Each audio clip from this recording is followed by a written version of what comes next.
finalo dalyvės mūsų ekranuose. Tai taip, pasivalo savo kostiumą Augustina Burlaitytė, Sostinės sporto centras, 8. takelis, pirmajame takelėje Marija Knašaitė. Jaunuoliai iš Klaipėdos.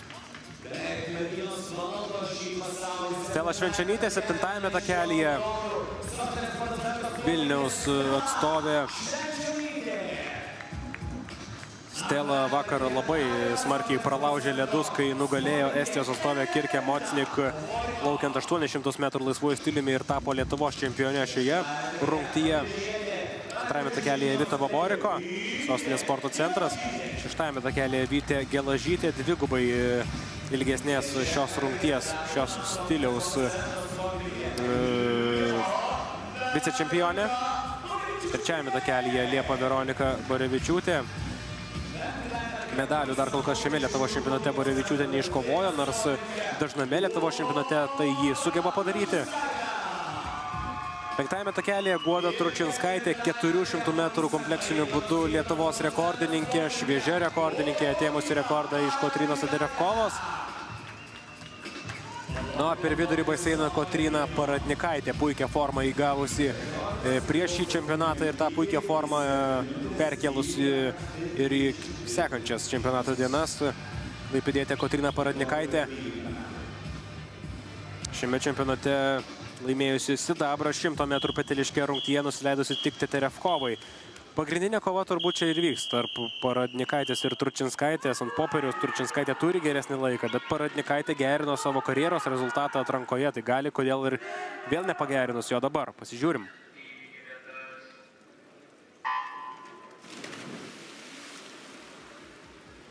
Plaukime peteliške turėtų pranašumą turėti šiokį tokį Kotryna Paradnikaitė. Tiesa, startas geresnis Guodos Tručinskaitės, bent jau kol kas taip atrodo. Visgi Tručinskaitė būtent ir yra absoliučiai kompleksinio būdo plaukikė.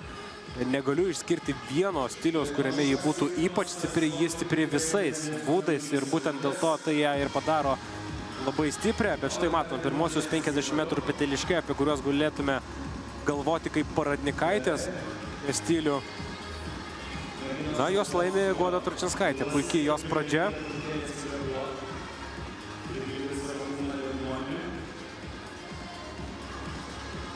Paradnikaitė antra, dėl 3. vietos dabar varžosi Vytė Gelažytė ir Liepa Veronika Borevičiūtė, bet irgi viskas vėl turėtų paaiškėti po plaukimo krūtine, lygiai taip pat kaip ir B finale, kurį ką tik matėme. Bet Tručinskaitė turi didelį pranašumą prieš Paradnikaitę, didelį.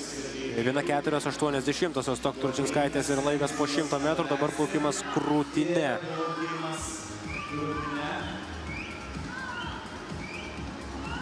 Labai įdomu, kaip šį distanciją išsidėstymą pakeis, nes tikrai panašu, kad plaukimas krūtinė tarsi stabilizavo. Ir krūtinė šiek tiek artėja.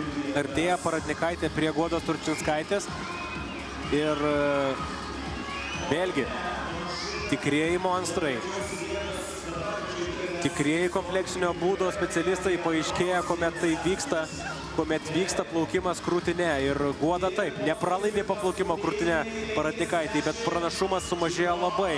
Ir bet kokiu atveju laisvuoju stiliumi ir ištvermės daugiau turi Tručinskaitė. Visgi jį įpratusi plaukti 400 metrų kompleksiniu būdu, bet nepasiduoda. Nepasiduoda Paradnikaitė, kova gali būti iki pat paskutinių metrų. Dar pusę rankos priekyje turi Tručinskaitė, bet Paradnikaitė nepasiduoda ir finišas gali būti labai nirtingas. Visgi atrodo, kad Guoda laimės ir apgins savo titlo, bet labai nirtingas finišas, kaipgi baigsis. Ojojojojoj, 12 šimtųjų. Wow, sveikinam Guodą Tručinskaitę. Ji parodė valią paskutiniuose metruose, atsispyrė tam spaudimui, kurį Paradnikaitė pasiūlė šiaulietei. Įspūdingas plaukimas, įspūdingas finišas, vos 12 šimtųjų. Tručinskaitė laimė prieš Paradnikaitę.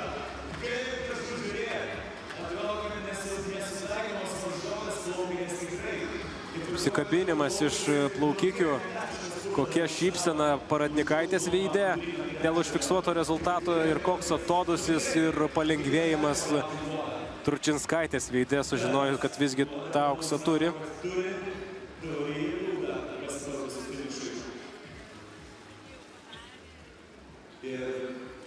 Puikus finišas ir apie ką ir kalbėjau. Visa kova vyko tarp Tručinskaitės ir Paradnikaitės. Na, o Liepa Veronika Borevičiūtė visgi pelno savo Lietuvos čempionato medalį ir iškovojo bronzą šiame plaukime. Sveikinimai Vilniaus atstoviai. Nuostabus finišas. Tiek Tručinskaitė, tiek Paradnikaitė smarkiai gerina karjeros rezultatus. Akivaizdu, kodėl tokia šypsena buvo pas Kotryną veide. Na, Guoda turbūt laiminga, kad pavyko tapti čempione ir 400 ir 200 metrų distancijose. Dabar paklausykim jos minčių. Ir atrodai, kad tarsi kažkurią dalį buvai susitaikiusi, kad būsi pirma. Kaip pasijutai, kai Kotryna davė tokį tau finišą? Labai džiaugiuosi, kad atsiranda konkurencijos. Labai sunku kalbėti.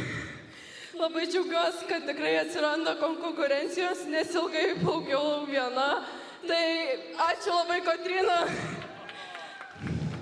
Jūs finišavusios apsikabinot vieną kitą. Ką reiškia tai sportininkai pajausti tą tokią šilumą iš varžovo?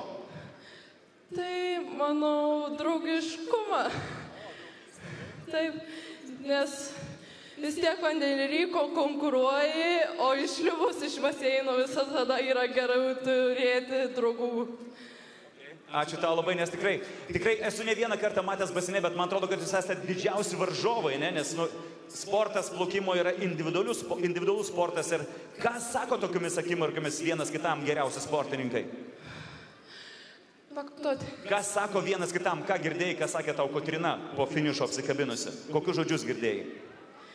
Kad jinai padarė normatyvą Europos jaunimo čempionatą. Jinai pasidžiaugė, taip, aplaukite Kotrynai.